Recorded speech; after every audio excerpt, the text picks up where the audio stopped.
রান্না বান্না করে তারপরে এই সুন্দর একটা প্লেট সাজাই।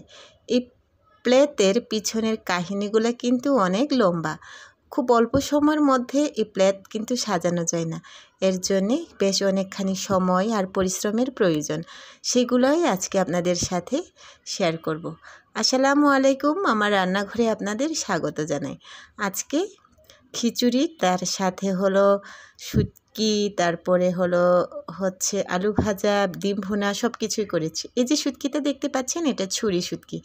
এটা আমার ছোট বোন গ্রামের বাড়ি থেকে আমার জন্য নিয়ে এসেছিল। তো এই শুটকিটাই আজকে আমি রান্না করব। টুকরো টুকরো করে কেটে নিলাম প্রথমে।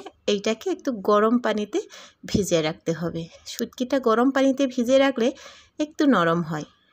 আর এই শুটকিটা ভিজিয়ে রাখার পরে পেঁয়াজ আর রসুন এগুলো রেডি করি। এই পেঁয়াজ রসুনটা শুটকি রান্নার ক্ষেত্রে কিন্তু বেশি ব্যবহৃত হয়। আর যত রসুন পেঁয়াজ দিবেন তত শুটকির স্বাদটা যেন দ্বিগুণ হয়ে যায়। এগুলোকে ব্লেন্ড না করে হামালদিস্তায় থেতলে নিলে একটু দানা দানা থাকে, বেশ ভালো হয়। সব কিছু রেডি করে নিয়েছি, এবার রান্না করার পালা। শুটকি রান্নাটা আমি যেভাবে করছি সেভাবে করলেও কিন্তু ভীষণ ভালো লাগে। অনেকের কাছে অনেক রেসিপি থাকে, এক একজনের রান্নার ধরনটা এক এক রকম। আমি যেভাবে রান্না করেছি সেটা আমার বাসায় প্রচলিত। যেটা রেগুলার রান্না করি সেই রেগুলার রান্নার ভিডিওটাই আপনাদের সাথে শেয়ার করি। পেঁয়াজ রসুনটা ভেজে নিয়ে তার মধ্যে দিয়েছিলাম একটু হলুদের গুঁড়া, মরিচের গুঁড়া আর জিরার গুঁড়া। একটু পানি দিয়ে ভালো করে মশলাটা কষিয়ে নিলাম। এই যে দেখতে পাচ্ছেন একটু রসুনগুলো দেখা যাচ্ছে। আর পানিতে ভিজিয়ে রাখার কারণে শুটকিগুলো বেশ নরম হয়ে গেছে। এটাকে যদি পেঁয়াজ রসুন ভাজার আগে তেলে ভেজে নিতাম তাহলে শক্ত শক্ত হয়ে যেত, তখন সেইটা চাবাতে একটু কষ্ট হতো খাওয়ার সময়। এই কারণে মশলা কষিয়ে নিয়ে তারপরে শুটকিটা দিয়ে দিয়েছি। এই যে রান্নাটা আমরা 1 মিনিট বা 2 মিনিটের মধ্যে কমপ্লিট করি এতগুলো রান্না, এটা রান্না করতে কিন্তু 1-2 মিনিটে হয় না। এটা রান্না করতে বেশ অনেকখানি সময় লাগে। আর শুটকি রান্নার ক্ষেত্রে তো আপনি যতই কষাবেন শুটকির স্বাদটা ততই বাড়ে। বেশ অনেকক্ষণ সময় নিয়ে শুটকিটা রান্না করতে হয়। আমাদের এলাকাতে শুটকির চাইতে উপাদেয় খাবার আর হতেই পারে না।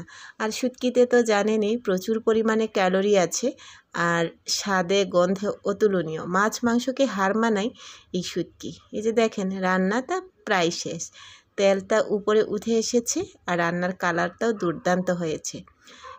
এখন আমি এটাকে নামিয়ে নিচ্ছি। দেখুন বাটিতে পরিবেশন করার পরে শুটকির অবস্থা। তো শুটকি রান্না তো শেষ, এবার খিচুড়িটা রান্না করে নিব।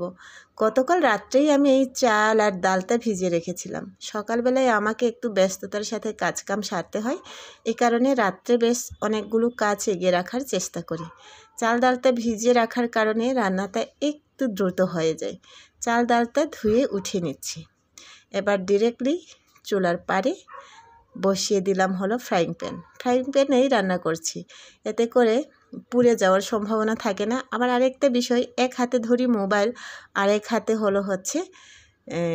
খুন্তি নাড়ি। সেই ক্ষেত্রে কি হয়, অ্যালুমিনিয়ামের যে পাত্রগুলো থাকে ওটা দিলে পাত্রগুলো নেড়ে চেড়ে যায়, তখন ভিডিওটা নড়ে যায়। এই কারণেও এই ফ্রাইং প্যান ব্যবহার করেছি। তেজপাতা দিয়েছিলাম, গরম মশলা, একটু এলাচ, দারচিনি, লবঙ্গ, গোলমরিচ সবগুলো দিয়ে ভালো করে কষিয়ে নিয়ে এখানে হলুদ, মরিচ, জিরার গুঁড়া দিয়ে দিয়েছি। এবার চাল আর ডালটা দিয়ে দিলাম, ধুয়ে পানি ঝরিয়ে রেখে দিয়েছিলাম। এবার একটু সময় নিয়ে এই চাল ডালটাকে ভাজবো। একটু পরিমাণ মতো লবণ, আর এখানেও সেই মশলাগুলোই যেগুলো ব্যবহার করেছি, রেগুলার ব্যবহার করি সেইগুলাই। এই খিচুড়ি রান্নার সময় যদি আপনার কাছে থাকে ঘি, তাহলে রান্নার শেষে ঘি ছড়িয়ে দিলে কিন্তু দুর্দান্ত খাইতে হয়। আমি তো মধ্যবিত্ত পরিবারে বাস করি, আমার কাছে অনেক সময়ই অনেক কিছুই থাকে না, বা প্রয়োজনও মনে করি না। যা আছে সেটা দিয়ে চলার চেষ্টা করি, তাই আমার কাছে ঘিটুকু নাই। পরিমাণ মতো গরম পানি দিয়ে দিয়েছি। এখন এটা রান্না হতে বেশিক্ষণ আর সময় লাগবে না। এই যে দেখেন, এই রান্নাগুলো আমার এডিটিং করে ছাড়তে কতক্ষণ সময় লাগলো। একটা ভিডিওতে মেবি 1 মিনিট বা 1.5 মিনিট বা হলো 1 মিনিট 10 সেকেন্ড এরকম, কিন্তু রান্না করতে কিন্তু বেশ সময় লাগেই বলুন। আমার রান্না হয়ে গেছে, এর মধ্যে আমি গরম মশলা ছড়িয়ে দিয়েছিলাম আর ডিম বসিয়ে দিলাম। এইখানে আলু ভাজি বসাবো। আলু ভাজিটা খিচুড়ির সাথে খাইতে বেশ ভালো লাগে। ডিম ভুনা করব, তারপরে শুটকি আছে, সাথে আলু ভাজি, মন্দ লাগে না। এমনিতে বাঙালির কাছে আলু ভাজিটা একটা দুর্বলতা। আমার বাচ্চারা আলু ভাজি ভীষণ পছন্দ করেন। আমি যদিও করি না, তারপরে ওদের পছন্দটা চিন্তা করে এই আলু ভাজিটাও করছি। একটু লবণ আর হলুদ মরিচের গুঁড়া দিয়েছি, আর এদিকে ডিমটা সিদ্ধ হয়ে গেছে। 2টা ডিম ভুনা করব। আমরা বাসায় 3 জন মানুষ, আর ডিম আছে 2টো, তো এই 2টা ডিমই একটু বুদ্ধি খাটিয়ে ভুনা করব। 2টা ডিম 4 পিস করে, তারপর এই যে অর্ধেক অর্ধেক করে খাওয়া হয়ে যাবে। এমনিতে তো ভাত, শুটকি, তারপরে হলো হচ্ছে সব কিছুই স্পাইস, একটু ডিমটা কম খাইলে মন্দ কিছুই হবে না। একটু গোলমরিচের গুঁড়া, হলুদের গুঁড়া আর লবণ দিয়ে ডিমটাকে একটু কচলে নিয়ে ভেজে নিচ্ছি ফ্রাইং প্যানে। এটাকেও একটু শক্ত করে ভেজে নিতে হবে। আর এদিকে আলু ভাজিটা আমার প্রায় হয়ে গেছে। তো এক চুলায় চলছে আলু ভাজা, আর এক চুলায় ডিম ভাজা। মানে তাড়াতাড়ি করে এগুলো রান্না সারতে হবে, এই কারণে 2 চুলায় ব্যবহার করেছি। আলু ভাজাটা নামিয়ে নিচ্ছি। যে দেখেন, এই যে এই রান্নাগুলো, মানে মনটা আমাদের ভীষণ শৌখিন, যদিও দরিদ্র, তারপরেও শৌখিনতা না হলে যে একটা খিচুড়ির সাথে খাওয়ার জন্যে 3টা তরকারি বা হলো সাইড ডিশ আমরা রান্না করতাম না বলুন। একটু পেঁয়াজ, তারপরে হলো আদা রসুন থেতলে কষিয়ে নিচ্ছি। এটা ডিমের জন্যে দিলাম হলো হলুদের গুঁড়া, মরিচের গুঁড়া, ভাজা জিরা আর পরিমাণ মতো লবণ। ব্যাস, মশলাগুলো বেশ ভালো করে কষিয়ে নিব।